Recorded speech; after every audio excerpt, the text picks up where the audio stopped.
Right. Just to let members know, Councillor Vasma has put in a question on whistleblowing, and I don't know if he's listening at the moment, but we'll be looking at that in when we look at the report number 6, which is the whistleblowing report. The meeting is now live. Okay, thank you. Thank you. Well, welcome everybody to the this meeting of the Audit Committee, and as chairman I have a note to read out before we start. So, good afternoon and welcome to this meeting of the Audit Committee. I am Councillor Peter Adams, Chairman of the committee.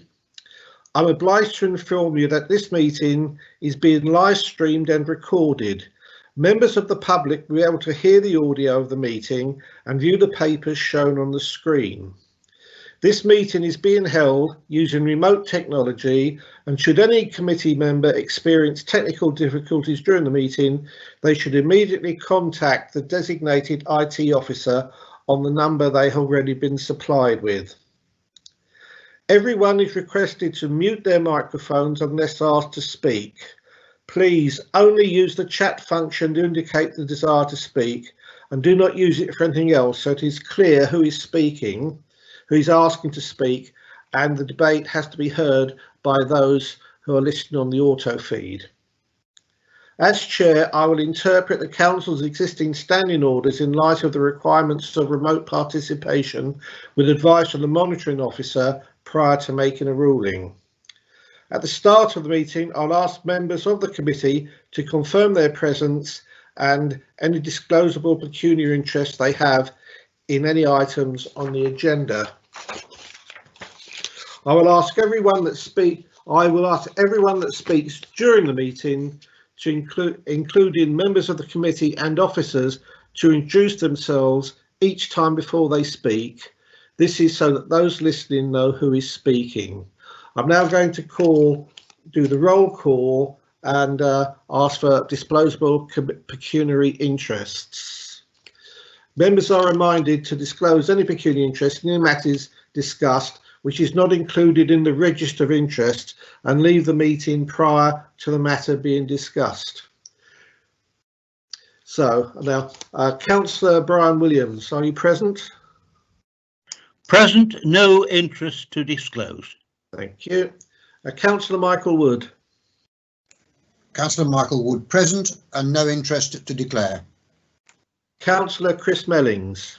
Present, Chairman, and no interest to declare. Councillor Johan Jones. Present and nothing to declare. And the same with me, Councillor Peter Adams, no interest to declare. I'm now going to turn to the items on the agenda. First, receive apologies. So from the roll there, we have no apologies.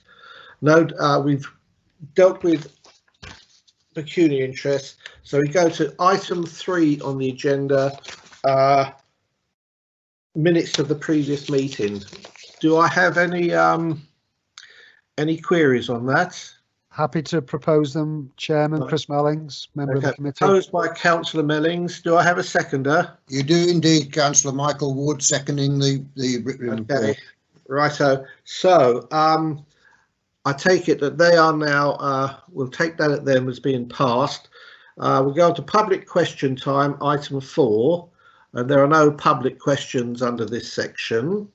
We now go to item 5, first line assurance, digital transformation update, and we should have an officer to present a report. Do we have one? Chair, yes you do. It's Michelle Leith here, Director of Workforce and Transformation. Oh, you are. Oh, jolly good. Thank you. Could I just ask everybody, not just you, it's just that you're the first, can presentations, as this is a long agenda, be concise and to the point? And the same with questions afterwards. Okay, thank you. Sorry, Michelle. Not a problem, Chair. Happy to do that. You have before you a report on where we are in the transformation journey. I have presented regularly to Audit Committee about the digital transformation programme, and each time I've been really keen to stress that this has been a whole programme, and each of the work streams have delivered some significant benefits to the organisation, not least I think that on the 22nd, 23rd of March, when the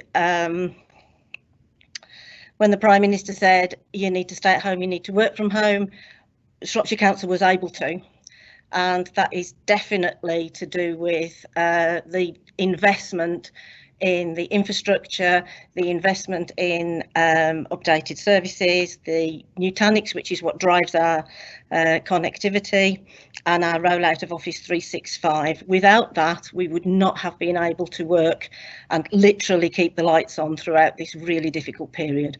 So in the sense of being quite brief about that, I think even the meeting today is a demonstration of how effective the digital transformation programme has been. Yes, we have had some things along the way. The ERP proved particularly difficult, but if you put that into context, that affected everybody and everything. But it now enables us to work in remote ways, as does Liquid Logic, as does the infrastructure, and we can do more now with the population of Shropshire in terms of their access to services online. And more than that, we can do an awful lot more around data. We have been able to use the improvements in the systems to give public health the much needed data that they need around where our vulnerable people are and what help they need. So that's what I would like to say about the sort of like impact of our transformation, but I'm happy to take any questions on the report. Right. Thank you, Michelle. Just a point to councillors, if you wish to speak, could you use the chat session, type a message in saying I wish to speak. And the first one I have is from Councillor Yohan Jones. Yohan? Yohan Jones here. Could you, with so much home working, how can you assure us that time abuse is not taking place? Okay, we have the ability to report on the use of the network, whether you're working from home or whether you're working in one of the offices. We have the ability to do that, but we have also been working with managers. One of the things that has been really necessary with this remote working is for managers to be more involved with speaking to their staff and supporting their staff in what in some cases is difficult or are difficult working conditions, and to make sure that from a mental health perspective they're okay, and that also involves obviously monitoring their work. It's also, though, because of people's personal circumstances, it also means that people are not necessarily working 9 to 5. They may be working early in the morning, late in the evening, because they have caring responsibilities during the day. But the technology has enabled them and us to get the job done. Okay. Okay, and Yohan? Thank you. Yeah. Okay, right. I also have Chris Mellings wishes to speak. Councillor Chris Mellings. Thank you, Chairman. Chris Mellings, member of the committee. Thanks for the report, Michelle. And I think that one of the, if I can call it one of the positives, sorry, I probably don't quite mean it like that, of the last few months has been an early demonstration of the value of the programme that's been implemented in recent times. And I guess none of us could have sort of foresaw that we perhaps sort of see such a major and early demonstration of that. So in many respects, the information that's in the report and the experiences that have been have helped to demonstrate that.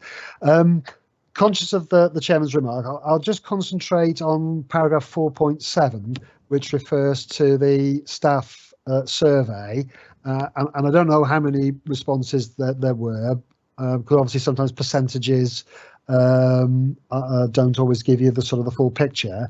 But whilst for some of the questions the response rate is quite high, but obviously with things like IT access and the experience of meetings and interactions, there's at least 30%, it would appear, that are not happy, satisfied, call it what you want.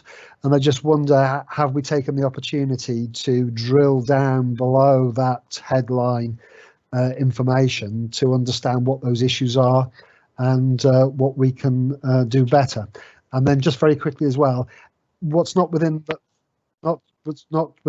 paper, but at some point, is it possible to have a table showing what the costs have been, what the savings are, efficiency? I know some of the efficiencies are talked about in the paper, particularly through the last few months, and also the sort of the non-financial savings as well, just so that we get a full rounded picture of the system or the programme as a whole. Thanks very much.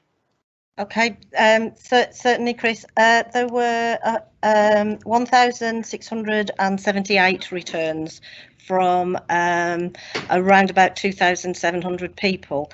I think the figures are slightly skewed by the fact that a chunk of the workforce, Shire Services staff, for example, don't require IT access, so that may have skewed some of those figures. For me, the really big ones were the fact that the percentage of staff who were able to work from home and were happy to continue doing so were the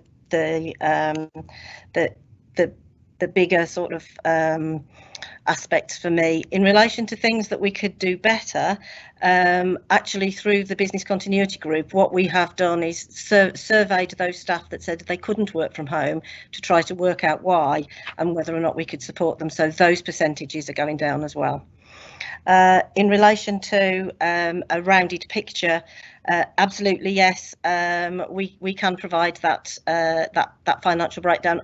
To be fair, I did think you'd had some of that before, but I'm happy to report that back. But I also think that one of the biggest savings that I think this will enable us to do, and the recent decision by full council around Shire Hall itself, I think there was confidence to do that and to make that decision because of the technology and how we've been able to work during this really difficult period. So clearly that will be a massive saving as well. Okay, thank you, Chris. I've got no one else wishing to speak. Oh, Peter, Brian Williams here. I apologise. I've not been to a meeting with the chat where the chat function's been used. At pensions, we didn't use the chat function. We put our hands up, and right. I don't know how to type in speak please. So, right. I apologise for that. I wanted to ask Michelle, if we turn to page 16, item 6, the financial implications, you will see that there's a 2-line entry which is self-explanatory. I wonder whether Michelle could expand on that, please, because I don't quite understand what it means. So of the item 6.1 on page 16. Yeah, so of the original budget that was allocated to the digital transformation programme by full council 2017, I think it was. Of that, towards the end of the programme, it was identified that we could give back to the council, or not borrow, £3 million, and of the balance there is still a small amount left. So my point is that from the original expectation, we have actually spent less money than we anticipated. Well, that sounds like good news anyway. Thank you, Michelle. Okay. Peter, I'm having struggle with the chat button because I've been clicking on it to no avail, and I just want to say a few words. Right, go ahead. Yep. I just want to say initially that in 3.1, Michelle, it's July 16 since you and I took the report to council to commence this digital transformation, and how prophetic, in spite of the doubt as it's proved to be, because we wouldn't have been in the position we are today to cope with the pandemic if that decision hadn't been taken, and much input, of course, from various officers along the way. I just wanted to go along to 4.3 and congratulate you and the team in us being able to cope with the pandemic, but wanted then to go on to say Now, I don't know how other members are also getting this, but there is a certain reticence amongst, if that's the correct word, about working from home and how they're finding four walls to be quite a challenge at times. And I see then that we go on to talk about mental welfare, and I do hope and trust that we are looking at this very carefully, because obviously, you know, certain officers probably won't say, or some officers will say, but yes, I believe it is going to be an ongoing problem. On the matter of the costs, Brian, I'm very delighted to say that if you look at the last paragraph of 4.6, considerable savings have been seen in electricity and gas costs, and that again is to be applauded. I did make one other point, and that was about the mediation sessions that you've been carrying out in 5.0. And just to reiterate, I do think it's this mental welfare that we all have to be very conscious of. Thank you. Absolutely, Michael. Our staff's wellbeing is really important. We have got, again, working with some outside agencies and working with public health. We have got some of them are online tools, some of them are face-to-face tools, some of them are about upskilling managers to support staff. In mental health, we're also encouraging people to take annual leave. It is very easy to be sat at a computer from morning till night, not having moved at all. So we're also looking at ways in which we can say, you need to build in breaks. You need to make sure that you have a regular breaks through the day, and that you get up and move around and get some fresh air if you can. It's really important that we do that. We're also encouraging staff to, what we've been calling them, have virtual coffee breaks, which is around calling up, okay, by Skype, but calling up colleagues who they normally work with and touching base with them, either to talk about work activity or to talk about social activity, but to make sure that they are keeping those networks alive, even if it's in a virtual way. A couple of teams on a Friday night after work, I've had a virtual pub session, as it were.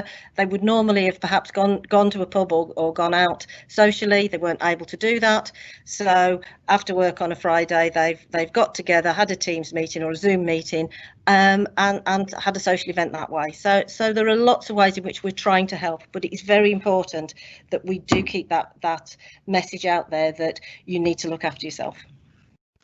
Peter, thank you, Michelle. I've been making one or two not virtual pub meetings, but that's another story altogether.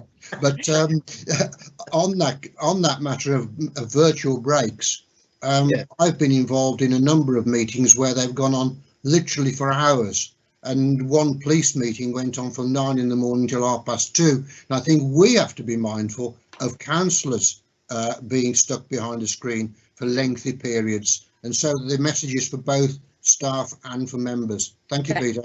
That's right. Well, I was going to announce at the end of this that we're going to follow council methodology, and we'll have a break every 1.5 hours. So we will have a break at 3 o'clock for 10 minutes. So thank you, Michelle, for bringing that to that point to our attendant as well. Now, I've got no more speakers, so I need a proposer and a seconder for the recommendations at the bottom of page 11 on 2.1. Do I have a proposer? Councillor Michael Wood moved the recommendations. Thank you. Do I have a second? Joan Jones, second. Joan Jones to second. Right. So I now, under this new system, have to call you all out again. Councillor Williams, you're voting to accept the recommendations? I accept the recommendations. Righto.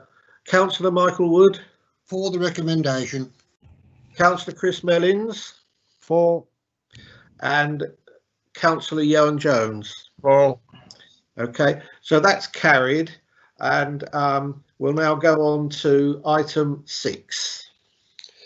Now, before we go to item 6, Michelle, I think, is introducing this. There will then be the normal councillors' questions to Michelle, and then we have a question on this report from Councillor David Vasma. So we'll take it in that order. So if Michelle is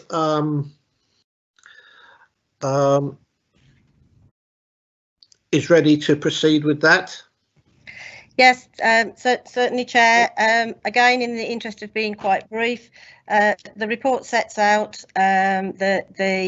the background, the details of what whistleblowing is and when we get reports, and there are charts in there of whistleblowing activity, reports that have happened and how they've been dealt with. So in that sense, I think that the report is fairly self-explanatory. We have had a decrease in the number of incidents that have been reported. We could expect that during the period of time that we've had, but having said that, all the information is in the report. I'm happy to take questions. Okay, thank you. Before we start on questions,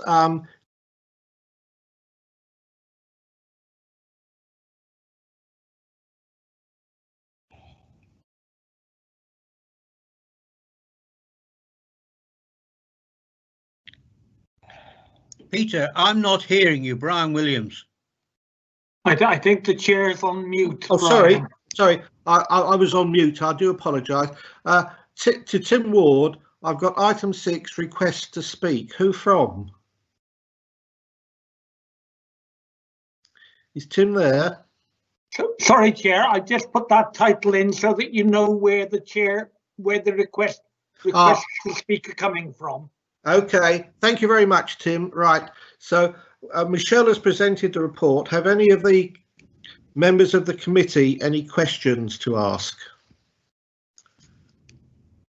No, right. Councillor David Vasma, are you there? Hello? Yes, I'm here, Chair. Thank you. Okay, can you put your question now, please? Yes, will do. When was the council's whistleblowing policy last reviewed? In the light of evidence I have, which suggests that the council's whistleblowing policy does not protect whistleblowers, will the committee recommend the council's policy be reviewed?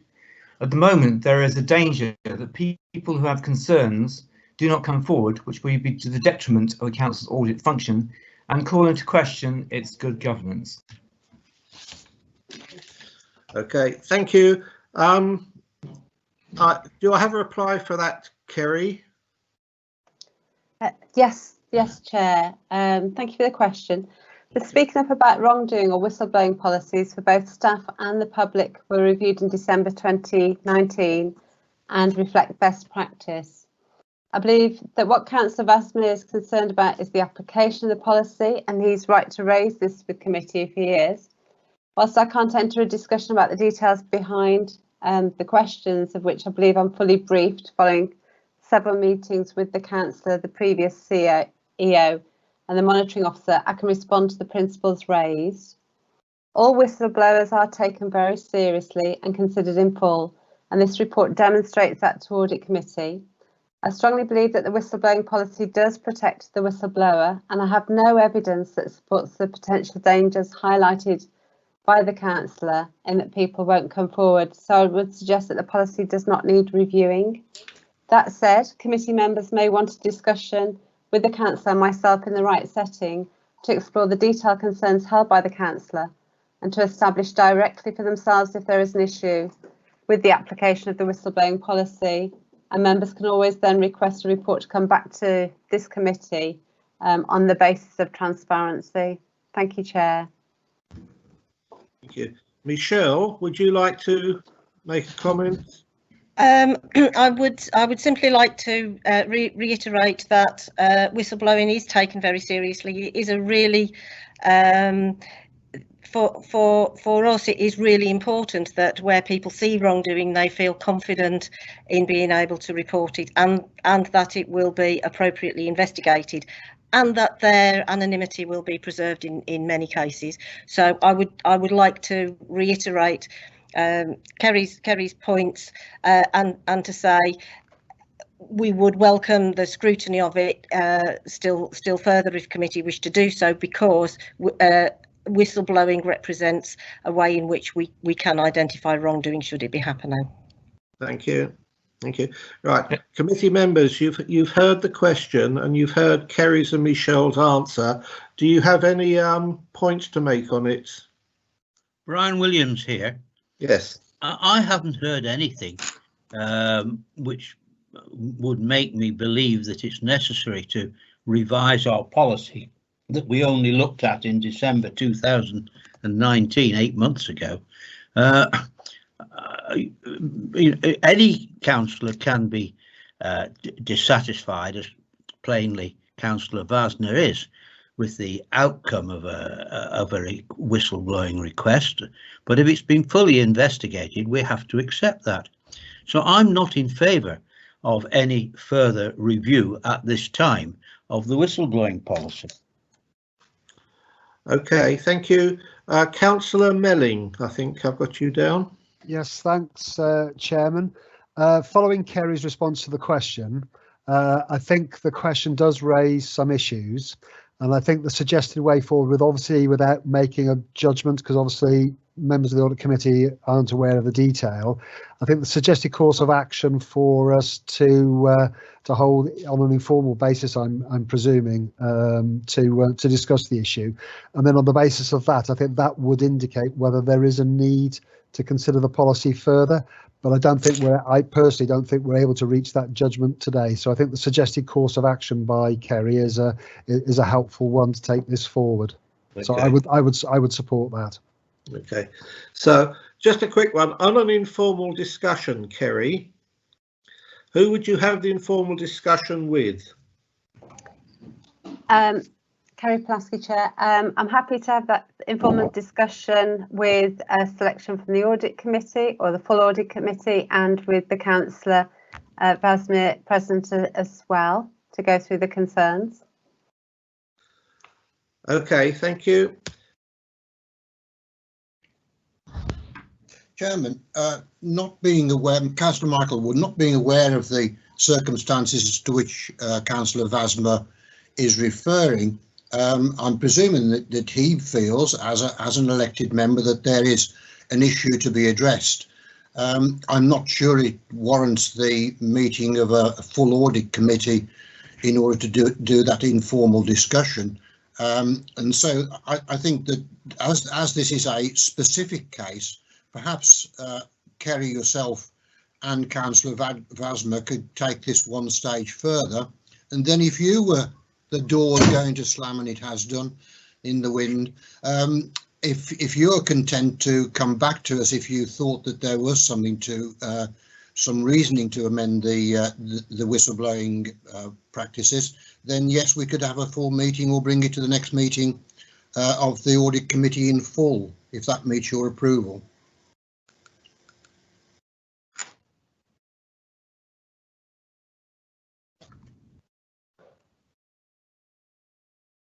Councillor Vasmer here, you're muted, Chair. So I mute myself so I don't interrupt you all the time. Yeah, you want to make a supplementary comment? Sorry, someone should have been muted, yes. Right. Right, do you want to make a supplementary comment? Yes, thank you, Chair. Councillor Vasmer here.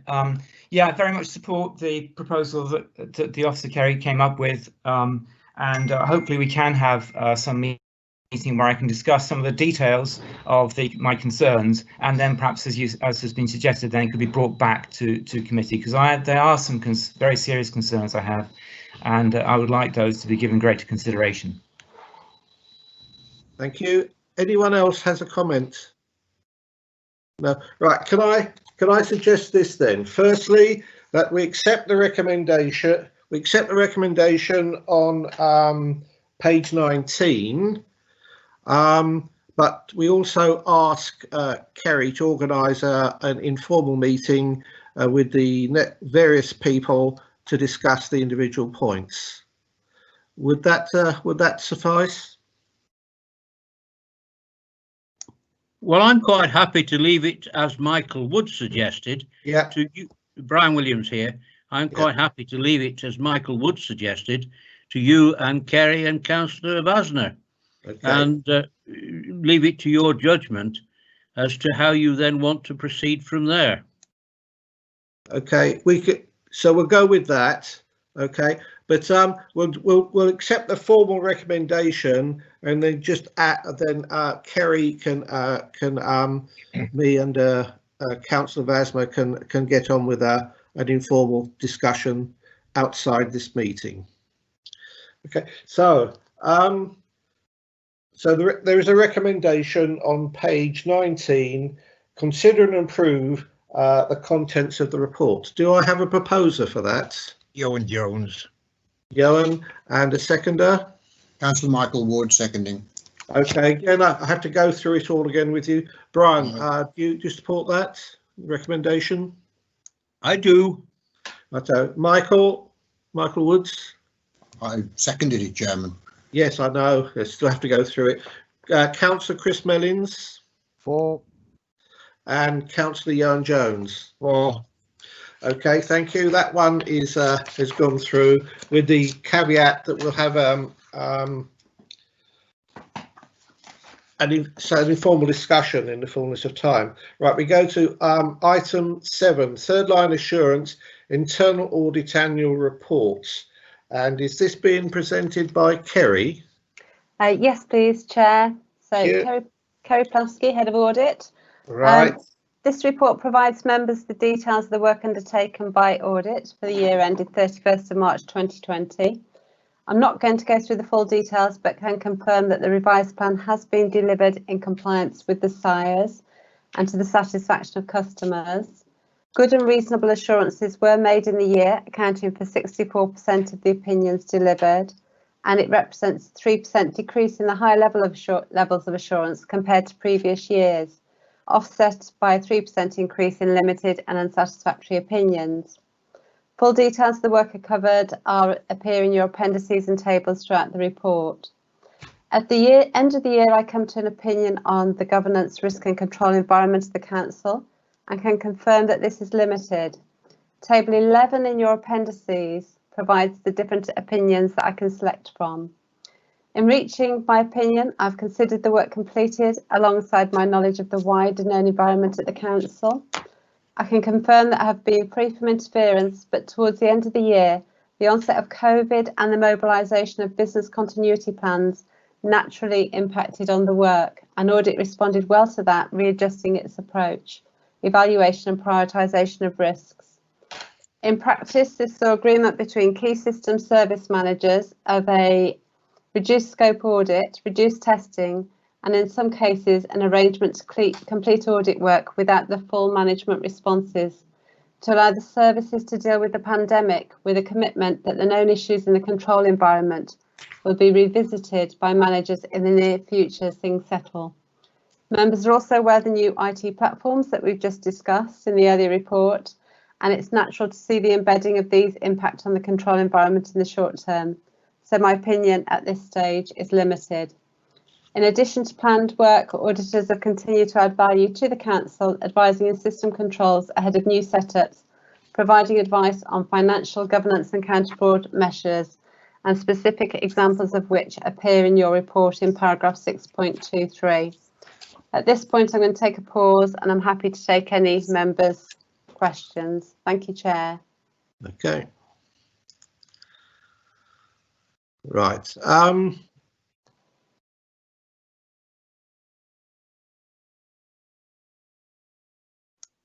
Brian, Peter, you've muted again.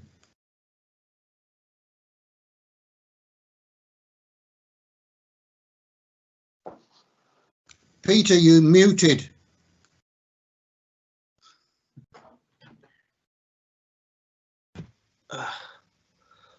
Hello, can you hear me now? Yes. Yes, I Chair. suggest Does anyone wish to speak from the members? Is that Brian? And Chris and myself, Michael Wood. Right. Okay. So, right. Can we start with Brian? Did you want to speak? Sorry, nothing's coming up on my screen at the moment. I think you're muted as well. Right, I'm unmuted now. Right, that's it. I don't know how to type it up on chat. I say I've been familiar with the hands up signal previously. That's it. Just wave. Just wave. We can see you on screen at the moment. I'll blow you a kiss, Peter. Right.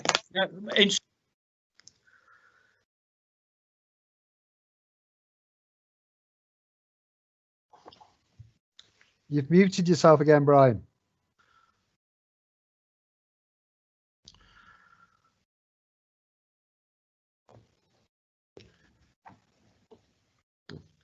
Brian, you need to unmute yourself again. Sorry, crumbs. Sorry, That's Peter. it. That's it. Right. I was going to say that I'm very pleased indeed to note the percentage of customers satisfied with our service. This is in 628 on page 34, in which we find that the satisfaction level there is 80%, 87%. And if you turn across the page to 632 on page 35, you find the percentage of customers scoring the service as high or excellent has increased to 95%. I think these figures are absolutely staggering, because I would have guessed that most people would have regarded audit as a necessary nuisance to be accepted as essential, but detracting from other work, particularly at the coronavirus this stage.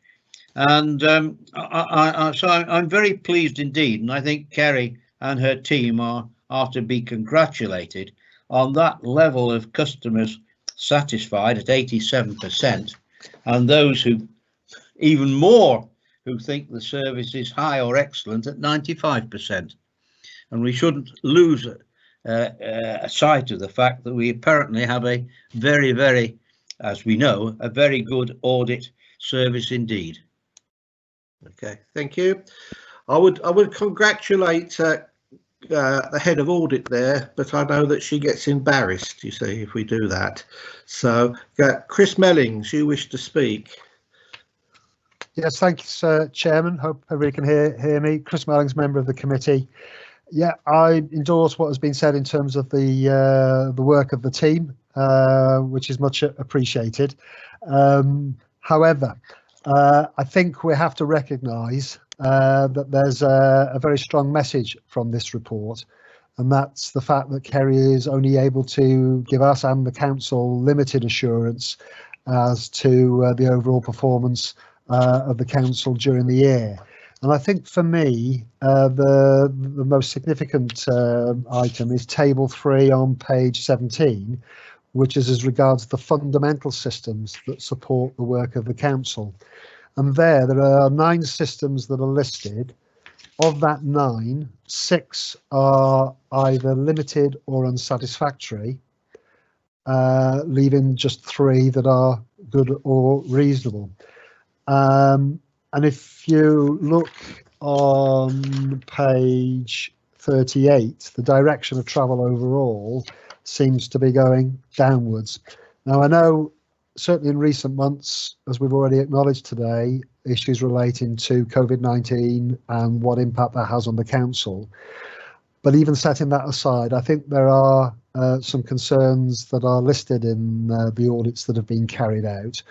And I suppose the question for us as a committee going forward, what is it that we need to do to try and turn that around? Now, I don't underestimate the challenge with COVID and then the financial consequences, etc. But the systems that support the council should still be sound and robust to support whatever work, whatever situation that we're facing. Now, I don't know, that might be just a rhetorical question. It may be that we haven't got any specific answers as such, but I think as a committee, we perhaps just need to focus over the coming year on what it is that as an organisation we need to do to move that up out of the limited category, because I don't think that's good for the council. And it's certainly not good for the people of Shropshire that we all represent. Sorry, that sounds a bit of a sort of a negative view, but I think that's what the report is telling us, and that's what we need to pick up on. Thank you, Chairman. Okay, thank you, Chris. I think one of the things is that every year Kerry does, the head of audit does tell us what her priorities are, what her resources are, and how she's going to maximise those resources for the benefit of the council.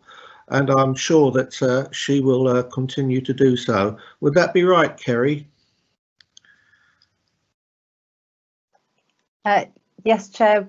Where we are as well is we're going to bring a refresh of the audit plan to the September committee. As we do every audit committee, we bring a refresh based on the current risks and our knowledge as of today going forward. And as you're aware, any audit areas that attraction and satisfactory assurance will definitely be re-audited in the current year and reported back to the committee. Thank you.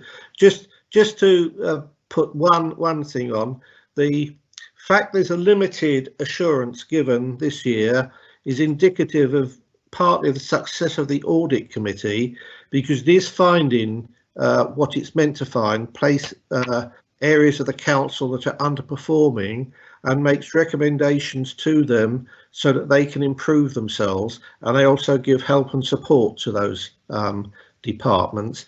So I think, though there's a limited assurance being given, from the audit department's point of view, that is their job. And finding if she hadn't found these things, we may be in trouble, but the fact they have been found indicates the system is working. Michael, did you want to say anything? Again, I do support Chris, and I don't think it's an out-and-out criticism, but just to point to the opening paragraph of the report, that it is up to the end of March 2020, so that was in actual fact before COVID struck. And like Chris, I'd like to see the trend upward, or even if it was a 50% upward, it would give me a little bit more satisfaction. So I think it's certainly something that we as an audit committee should certainly be noting. I picked up something else on page 37 as you start to go through the it's 15 of the small print, 39, sorry, of the large print page, and that's the full details of the reasonableness or good or indifferent. And when you turn the page, I came to one that was Trinity C of E School, and I thought, well, that's one of mine. And then you turn on to the next page, which is page 4117. And there it is, and it was only thought that I wasn't being particularly critical of Trinity, and I don't know the background to that, but it seems to me that we always seem to be having the schools come up, and whether there was some kind of an overall trend that we're seeing, Kerry, that schools seem to be something that you have to pay specific attention to. And then there was another one of quite trivia, really, but of interest, and I caught it at 615 on page 31, that we do external client work. It is, I suppose it may be a little bit trivial, it may not be, but who pays? Do we recover in full? Thank you, Chairman. Thank you. Right, I don't know if Kerry's got an answer to that. Yes, I do have, Chair. So it's Kerry Plofsky, Head of Audit. Two questions then. So schools, yes, we audit them because we have to give assurance to the Section 151 officer for the grants that we get from the government for schools.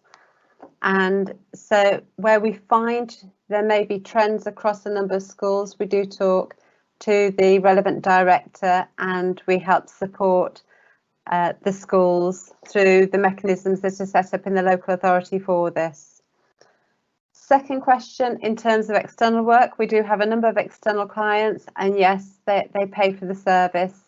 We're allowed to break even with our external clients, and that's what we aim to do. Thank you, Chair. Thank you. Thank you. Right, now I've got Julie Files wants to make an important procedural point. So if she's there, could she come on and make it? Thank you, Chair. I just wanted to draw your attention to when you're taking the vote. If you're accepting all the recommendations within the report without making any alterations or amendments, as Chair, you can, once they've been proposed or seconded, you can accept the recommendations. You just need to ask if anybody wishes to indicate differently. That will save you reading the names out. Good. Right, thank you. I was hoping you were going to say something like that. Right, okay.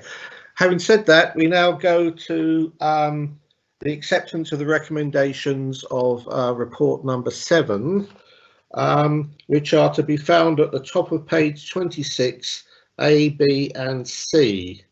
Do I have a... Sorry, Peter, yes? I had another comment to make. Sorry. Put your comment in, sorry. I've been trying to wave at you, as I say, but yeah.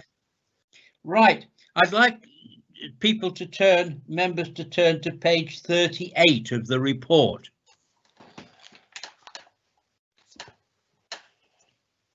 And these are the tables.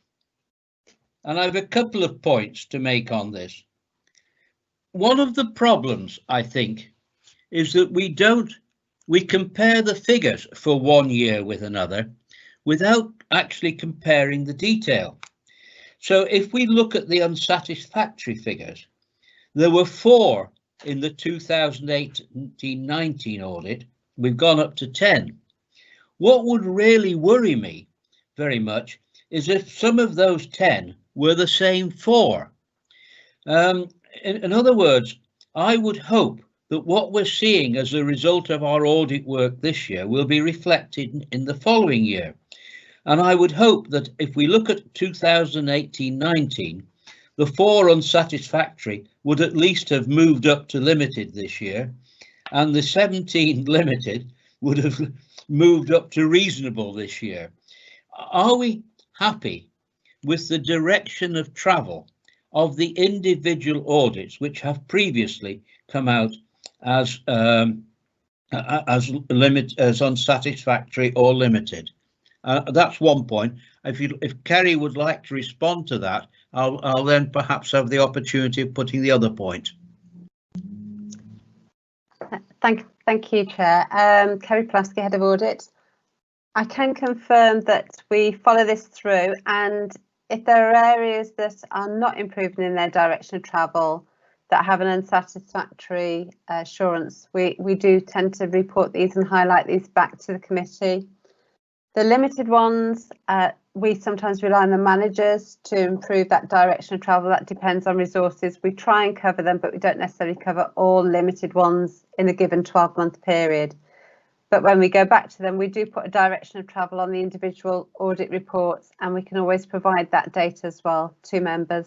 But if there is an issue and I'm seeing something not change, I do highlight it in my reports to you, and I would bring your attention to it, Chair. Thank you. Is that okay? Thank you. Yes, thank you. Yeah, Brian, okay.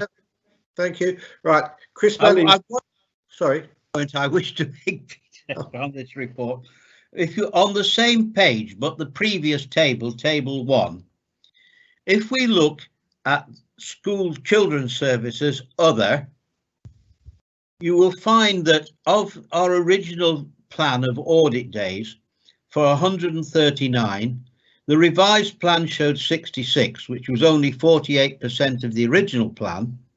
But if we go to the actual, we find it's even reduced from there. We're only completing 21% of the planned audits in this section. And I wonder whether Kerry could comment on the reasons for that, please. Thank you, Chair. Kerry Pulaski, Head of Audit. In terms of the children's services work, this happens sometimes. We have a plan of work that we're going to do, and in this case, we had some unplanned areas of activity to look at within Children's Services Directorate, which are charged to the contingencies and other chargeable work. So I could have enough assurance about the controls in children's services, but they're not purely marked against the original plan. that shows in that table. So there was work done, but it's within the 92% and the 106% completed of the contingencies and other chargeable work. So it's unplanned work where the risks have changed throughout the year and we've moved our focus, but it's still given assurance on children's services, and it's the way we report it, Brian. Okay, Kerry, thank you for that. That's quite clear. It looks, the figure of percentage of original complete at 21 is so far out of line with every other set of audits that we do that it does give rise for query. But you've answered that. Thank you. Yeah, thank you. Okay, thank you. Chris Mellings, did you wish to come in again? Yeah. Thank you, Chairman. Sorry to add to it. I just wanted to respond to something that that Brian said in his first point. And there are two levels here, I think. What Brian says is absolutely right in terms of the individual audits and what happens in those service areas going forward. But I think as a committee, having a strategic view, if I can put it like that, it's having an idea to where the direction of travel is as regards the council's overall internal control environment, and what the table 2 at the bottom of 38 obviously demonstrates is whether that's going up or down. So I think it's also reflecting on that overall environment as well as the contribution that individual audits make to that. And obviously the fact that we've got the limited assurance is suggesting that that direction of travel sadly is going in the wrong direction. But as has been pointed out as part of the audit plan for the current year going forward, hopefully that can start to address some of the issues. And whilst I'm still on, subject to any other comments, I'm happy to move the recommendations that are listed at the top of page 26. Okay, do I have any? Second. Second, right. Do I have anyone disagreeing? No, in that case, we'll carry that. Then thank you. And we now go on to item paper 8, third line assurance, annual review of internal audit, quality assurance and improvement programme 2019-20. And it is James, I think, to introduce this. Thank you, Chair. James Walton here, the Council's Director of Finance. So I'll very briefly introduce this paper for everyone. This is the annual review that we undertake every year of internal audit. This is in line with the public sector internal audit standards that we follow, and the quality assurance and improvement programme sets out the requirements of that review. Each year the review is undertaken. And we identify in this report any areas where the internal audit function is not complying with the code. So first thing to say is that we comply in all areas. There's no areas where we don't comply, but there are a couple of areas where we would consider this to be partial compliance. So these two areas have been discussed each year because they're the standard areas that we highlight, but they're identified in paragraph 6.8 and 6.9. So very quickly, just to pick those up, 6.8 talks about the objectivity standard, and this states that internal audit should not take part in any activity because that would impair their unbiased assessment. And what we consider here is that in terms of the function, trying to add value to the organisation, they may provide advice early in any particular system being developed or process being put in place. And if that's the case, then there is a question then about whether they can give an unbiased assessment. Now, we actually make sure that different auditors take part in different pieces of work to ensure that that's not an issue. But nevertheless, in terms of transparency, we would argue that that is only partial compliance with the code. The other one in paragraph 6.9 is around independence and objectivity standard, and this is really about the best best practice in terms of the chief internal auditor, the head of internal audit, I should say, being appointed by the board, their remuneration, etc., being considered by the board, that being the audit committee. And obviously, the role falls under the Finance Governance and Assurance Directorate, and so therefore appointments are made within the requirements of the Council's terms and conditions, and IS Section 151 officer would make decisions around budget and resources within the internal audit team, and in terms of the appointment of the head of internal audit. So again, we would argue that that doesn't necessarily counter the code, but in terms of true transparency, we would argue that is partial conformance rather than full conformance. So I'm happy to take any questions on that, but it's just to confirm that we don't believe any of those areas of partial conformance are significant in any way. Thank you. Thank you, James. Move the recommendation, Chairman. Do I have a seconder? Do I have a seconder? I second Brian Williams. Okay, anyone dissenting? No, the recommendation on page 51 then is carried, and we go on to agenda item 9, which is second line assurance financial outturn report 2019 to 20. And again, it's James. Thank you, Chair. James Walton, Council's Director of Finance. So I'll briefly introduce this report. So this is the financial outturn report. Just to be clear, this is the report for the 1920 financial year. This was taken to Cabinet earlier in the month, and the recommendations are set out within this report were the recommendations that went to Cabinet. So the entire report is taken here. This is what we usually do, and it allows Audit Committee then to consider that overall outturn report. So although that includes within the report details of the overspend from last year, which is about £1.7 million, and also details around the capital expenditure representing 83% of the budget at the end of the year.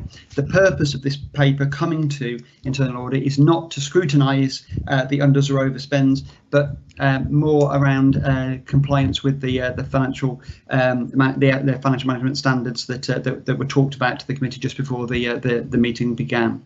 So throughout the year, quarterly reports are produced, and those quarterly reports showing income and expenditure variation across the council's revenue account and the council's capital account are taken to Cabinet and considered. At the end of the year, we produce the council statement of accounts, which is the next item on the agenda. And in terms of transparency, it's quite difficult to see the council statement of accounts and refer that back and reflect that back against the quarterly monitoring reports that are produced.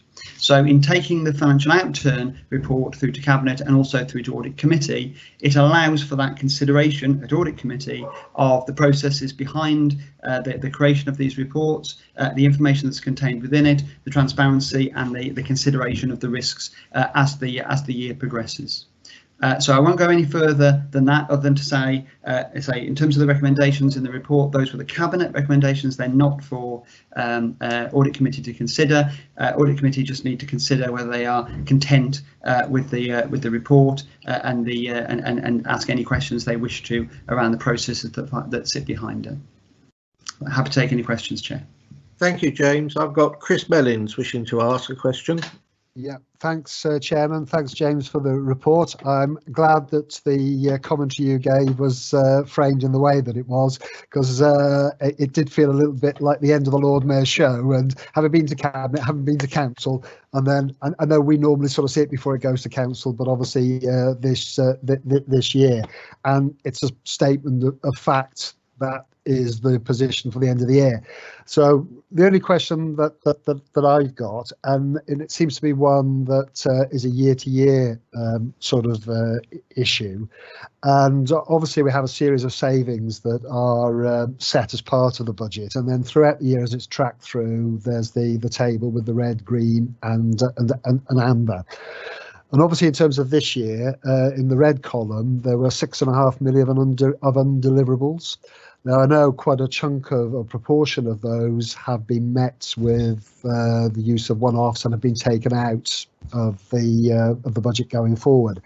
But in terms of sort of process, I just because we seem to have this year to year to year, I just wonder how robust are the processes for firstly identifying what savings, individual savings we want to make, and then the deliverability of it. Because it almost sort of seems, and I don't mean it in an unkind way, but we're almost sort of setting ourselves up to fail. That there are a number of savings that are simply just not deliverable. And I just wonder whether we're able to identify that at an earlier stage when the mix of savings is considered, or whether there are other factors at play. Obviously, where we've had additional one-off monies coming through, that can help offset that. But in the current climate, as to where we're at the moment, who knows how long that might continue. And there may be a day that will come where that could cause us some real issue. So it's really around the process for identifying and delivering to make sure that we deliver what we say we're going to deliver, to ensure that we've got a viable and a sustainable budget going forward. Now, I don't pretend that's an easy measure by any stretch, but that's the sort of the issue that sort of floats around in my head on this anyway. Thanks, Chairman. So through you, Chair, in terms of the points that are being raised, I absolutely agree with the key issues behind that, which is around the process around the identification, setting of, and then consideration and robustness of the savings proposals that are put forward. So there are two elements to this. I think one element is around whether a saving is deliverable or not in the fullness of time, and then there's a separate one which is around timing. So of the 6.5 million that was identified out of the £18.5 million worth of savings, there was about 3.6 million of that which is still to be delivered. So they were flagged red because they weren't delivered in the financial year that was necessary, but over half of those were actually identified as it was a timing issue, and we still believe they can be delivered. It's just that they couldn't be delivered in the timescale. So there'll be all sorts of factors relating to that, and they are there are issues and considerations that need to be taken into account with that, but that is less of a concern than the savings that are identified and then just can't be delivered. And I think what Councillor Mennings is identifying is, well, surely the process isn't robust enough if you can identify £3 million worth of savings and then not deliver them. There are, of course, a number of reasons why those savings wouldn't be delivered. There are lots of assumptions and expectations made at the start of that, and I think it's a reasonable question to say, could more kind of work and due diligence be done at that time? I think the reality of the situation is where proposals are drawn up with enough kind of time and consideration. So if we were drawing up a saving now in July for implementation from next April, then I think it would be wholly justified to criticise any failure in delivery of those savings that was down to a planning process, because there's enough time to actually consider those issues.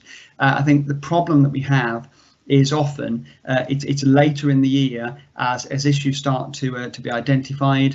There may well be short-term implications. We're waiting for information in relation to what the following year looks like. There may be other decisions that are taken that are kind of outside of our hands, and it's often those savings that get identified later in the year that we have to find a solution to. And often those are the savings that take longer to deliver. So they may well be delivered, but it takes longer because they actually need to be thought through, and there may be alternatives within that. In terms of improving the process, which is the important thing here, I think that's something that we need to continue to work at. Fundamentally, I think it comes down to resources. I think if we have the right amount of resources across the authority to be able to identify, to consider, and then to implement savings proposals across the organisation, I think that would be that would make a significant difference, and that's where I think the overall failing is. I don't think it's necessarily around the process itself. I think it's more around the amount of time and resource that could be put into delivering a robust plan around that.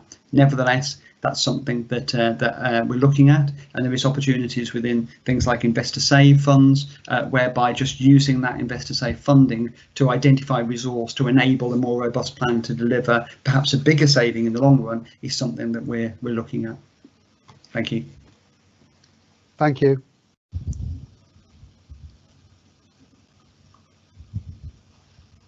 I think you're on mute, Chair. Peter, unmute, please.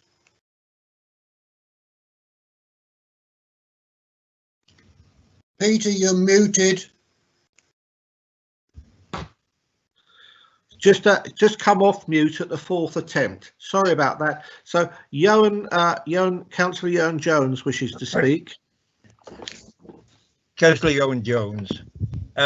On page 71, table 6, movements and reserves, I see there's 13.5 million in bad debt, which is up 1.3 million on last year.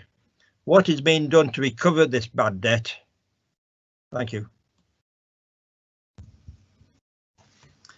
Yeah, for my chair. So in terms of bad debt provision, which I think is the I'm trying to find the reference, but if it's in terms of bad debt provision, effectively that's a calculation that's done on an annual basis to look and identify at what the consideration is. So it's a calculation that's done to look across the board at where there are areas of potential bad debt, and to make an estimate of what that might look like. So that I would expect, I should say, that figure to vary from one year to the next. But I can, if it would be helpful, to get some more information around the reasons for that variation, if necessary, if committee would like to see that.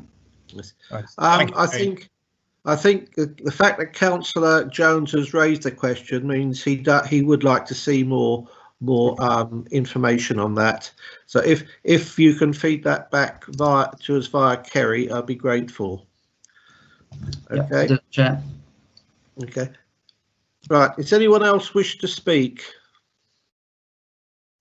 Right. So we have the proposal, which we are content to accept this report. Do I have a proposer for that? Owen Jones. Councillor Jones. Do I have a seconder? Brian Williams. Brian Williams. Okay. Does anyone dissent from it? No. Okay, that's gone through. Then we'll accept that. And now we turn to report number 10. Second line assurance. Approval of the council's statement of accounts for 2019 to 20. And again, we have James to introduce it. Thank you, Chair. James Walton, Council's Director of Finance. So this report is the Council's draft statement of accounts.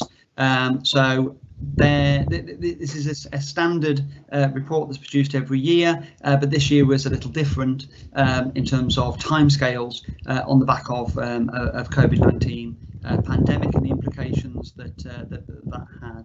So under normal circumstances, the statement of accounts would be produced and signed off by myself on the 31st of May, and then would be audited, and the final position would be available as of today by the 31st of July. Now, this year, because of the implications of the pandemic, those deadlines were pushed back, which meant that the draft statement of accounts didn't actually need to be published until August time, and then the final audited statement of accounts would be by the end of November. So significantly more time to reflect the fact that these were unusual circumstances that we were working towards. So on the back of that, the finance team, in discussion with our external auditors, Grant Thornton, formulated a plan which tried to draw a line between those dates. So we produced the draft statement of accounts by the 9th of July. So this was ahead of the final deadline, but clearly significantly longer than the 31st of May. That would then allow Grant Thornton to undertake their audit work, and the plan at the moment is that we will try to get the published statement of accounts completed by the end of September. Now, what that would mean is that the statement of accounts would go to full council, and that would be just before the end of September. I believe it's 24th of September is the date for full council. We will have to just wait and see in terms of whether the audit work can be completed, because clearly, while we had our timescales that we were trying to keep to from an external audit point of view, there is a lot of work and a lot of programming that they are having to fit in across the across their region to try and get a whole series of accounts audited within the various timescales.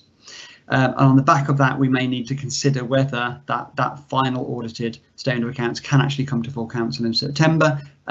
We will be asking full council, as was agreed at a previous audit committee, for a delegation to enable the audit committee to sign off the accounts in future. So as necessary, we may need to consider a kind of a single item emergency audit committee if we are unable to meet that 30th of September deadline. I just wanted to just quickly run through that, just so that you were clear in terms of the process that we're working to. In terms of the statement of accounts itself, these are produced in the usual format, and as part of the report, we've got the statement of account attached, and we've also got attached to Appendix 2 an analytical review, which identifies the key variances between the 18-19 figures in the statement of accounts and the 19-20 figures. So if a variance is more than £8 million, we will have identified it. If it's less than £8 million, but it's in excess of 10% of the figure from the previous year, then that variance would also be picked up within that analytical review. So there's details included within Appendix 2, which provide some information as to why those variations are there.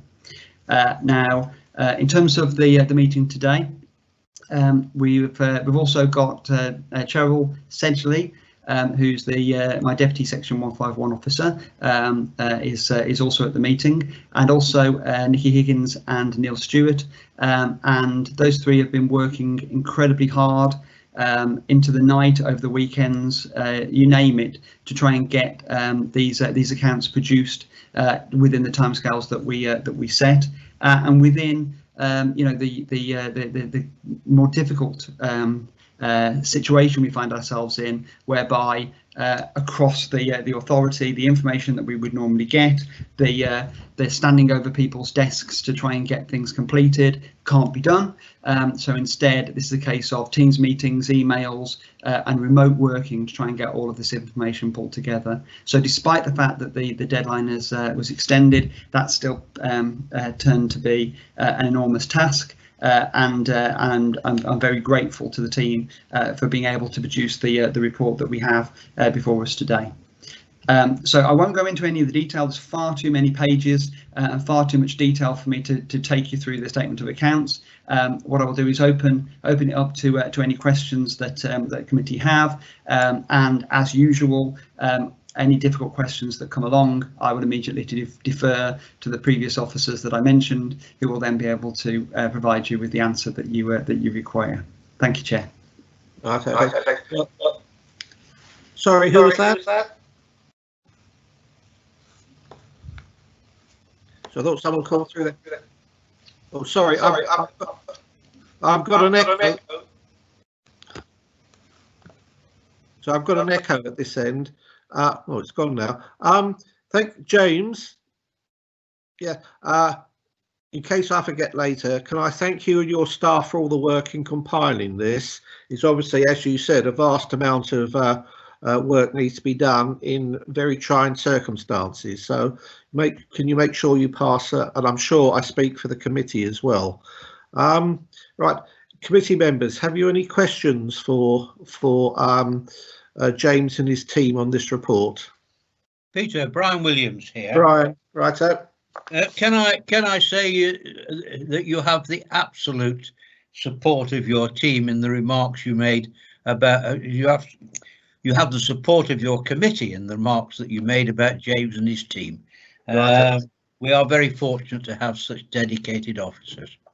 One relatively small point on page 111. It's the last paragraph of the main report, and I'd just be grateful if James could elaborate on the materiality threshold, which was 10% or 8 million.